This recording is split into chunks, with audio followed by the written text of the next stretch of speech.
సిగ్గు లేకుండా ఒక మాట చెప్తా, సిగ్గుపడకుండా విను మావా. బ్యాంకాక్ లో పబ్లిక్ టాయిలెట్స్ దగ్గర ఇలా లేడీస్ కూడా కాపలా ఉంటారు. దానికి నువ్వే మొహమాటం పడాల్సిన అవసరం లేదు. ఎందుకంటే ఇక్కడ ఇది సర్వసాధారణం. ఆడ మగ అనే తేడా లేకుండా అందరూ అన్ని పనులు చేసుకుని బతుకుతారు. నేను ఒక్కసారి లోపలికి వెళ్ళి పాట పాడినందుకు 10 బాత్స్ అంటే 25 రూపీస్ తీసుకుంది. ఈ పిట్బుల్ డాగ్ చూడు మావా, శేఖర్ కమ్ముల సినిమాలో విలన్స్ లాగా ఎంత రిలాక్స్డ్ గా కూర్చుందో నా లుంగిలోది. దీని వాలకం చూస్తుంటే ఇంటికి కాపలా కాస్తున్నట్టు లేదు. ఇంట్లోకి వెళ్ళి ఏమైనా చేసుకోండి, నన్ను మాత్రం డిస్టర్బ్ చేయకండి అని చిల్ అవుతున్నట్టుంది. బహుశా లోపల దొంగలు పడి మొత్తం దోచుకుపోయినా ఎవరిని ఏమనదేమో.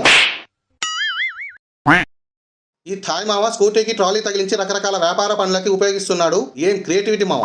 ఈ హోటల్ దగ్గర ఉన్న ఈ 2 డాగ్స్ ని లోపలున్నోళ్ళు బయటికి రాకుండా కాపలా ఉంచారా, లేక బయట ఉన్నోళ్ళు లోపలికి పోకుండా ఉంచారా అనేది అర్థం కాలేదు. ఈ కోరల్ ఐలాండ్ వదిలి పటాయా వెళ్లే బోట్ ఎక్కేసా. ఇందుకు నాకు 30 బాతులు తీసుకున్నారు. ఈ ఎండకి తిరిగి తిరిగి చెమట లుంగిలో నుండి కిందికి కారుతుంది మావ. మరొక 20 నిమిషాల్లో మనం పటాయాలో తిరిగి అడుగు పెట్టబోతున్నాం. ఈ వీడియోకి లైక్ కొడతారా, లేక నన్ను ఈ బోట్ లో నుండి నీళ్ళలో దూకేయమంటారా?